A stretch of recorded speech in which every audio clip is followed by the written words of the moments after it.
धाराशिव जिल्हा बंदची हाक सकल मराठा समाजाच्या वतीने आता देण्यात आली आहे। आताची एक मोठी बातमी आपण पाहतोय।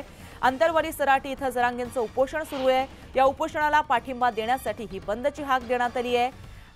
या बंदला सकाळपासून चांगला पाठिंबा मिळत असल्याचं चित्र समोर येत आहे। तर शहरातील अनेक दुकानं देखील आता बंद आहेत। तर एसटी सेवा सुद्धा विस्कळीत झाल्याचं दिसून येत आहे। पोलीस प्रशासन देखील जिल्ह्यामध्ये कडेकोट बंदोबस्तासाठी तैनात करण्यात आलं आहे।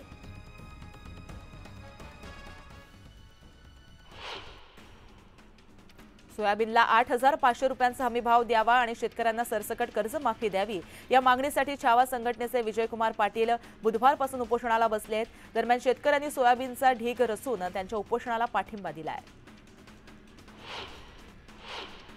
छत्रपती संभाजीनगरच्या सोयगाव तालुक्यातील शेतकऱ्यांवर अतिवृष्टीनंतर लाल्या रोगाचं संकट उद्भवलंय। कपाशीवर लाल्या रोगाचा प्रादुर्भाव वाढत असल्यानं नुकसानीची दखल घेण्याची मागणी शेतकऱ्यांनी केली आहे। पालघर जिल्ह्यातील पालीचं वन परिक्षेत्र अधिकारी दिवाकर कोरेवार यांच्यावरती गडचिरोली पोलीस ठाण्यामध्ये अपसंपदेचा गुन्हा दाखल करण्यात आलाय। लाचलुचपत प्रतिबंधक विभागाकडून कोरेवार यांच्यावर 66 लाखांचा हा गुन्हा नोंदवण्यात आलाय।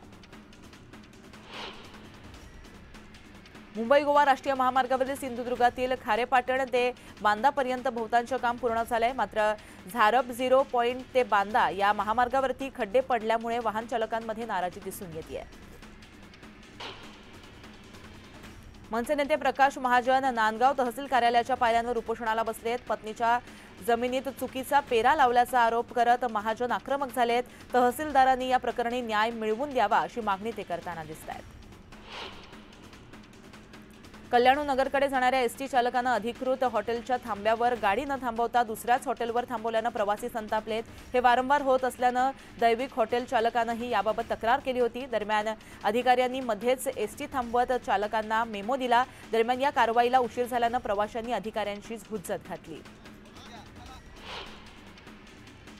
ऐतिहासिक किल्ले प्रतापगड राज्य संरक्षित स्मारक म्हणून घोषित करण्याचा निर्णय राज्याच्या पर्यटन आणि सांस्कृतिक विभागाने घेतलाय। या निर्णयामुळे 8 हेक्टर आणि 64 चौरस फुटांचा परिसर हा संरक्षित झालाय।